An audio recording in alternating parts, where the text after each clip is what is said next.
Gandhinagar એસીબીનું mega operation. વિદ્યુત નિરીક્ષક કચેરીના ક્લાસ 1 અધિકારીની ધરપકડ. એબી ચૌધરીની ધરપકડ થતા અધિકારીમાં ફફડાટ.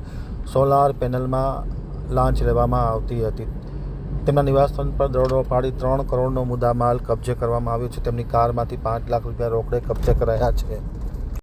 હવે જોઈએ ગાંધીનગર આમતક ન્યૂઝ બ્યુરોનો એક વિસ્તૃત અહેવાલ. એસીબીનું આજે ગાંધીનગરમાં મેગા ઓપરેશન જોવા મળ્યું હતું. વિદ્યુત નિરીક્ષક કચેરીના ક્લાસ 1 અધિકારીની લાંચના ગુનામાં ધરપકડ કરવામાં આવી છે. એબી ચૌધરીની ધરપકડ થતાં અધિકારીઓમાં ફફડાટ ફેલાઈ ગયો છે. સોલાર પેનલની પરમિશન માટે લાખો રૂપિયાની લાંચ લેતા હોવાની ફરિયાદના આધારે આખરે આ ઓપરેશન હાથ ધરવામાં આવ્યું હતું. ગાંધીનગરથી નીકળી ગયેલા ઓફિસરની કારની તપાસ કરતાં 5.25 લાખ રૂપિયા રોકડા મળી આવ્યા હતા. એસીબી દ્વારા અમદાવાદ અને સુરતના રહેઠાણો પર પણ દરોડા પાડવામાં આવ્યા હતા. બંને નિવાસસ્થાન પરથી દરોડા દરમિયાન રોકડ, સોનું અને ચાંદી મળી આવ્યા હતા. પ્રાથમિક તપાસ પૂર્ણ થતાની સાથે 3 કરોડનો મુદ્દામાલ હાથ ધરવામાં આવ્યો છે. એસીબીની તપાસમાં ઇતિહાસમાં સૌથી મોટો કિસ્સો આ બહાર આવ્યો હોવાનું તપાસનીશ અધિકારીએ આમતક ન્યૂઝ સાથેની વાતચીતમાં માહિતી આપતા જણાવ્યું હતું.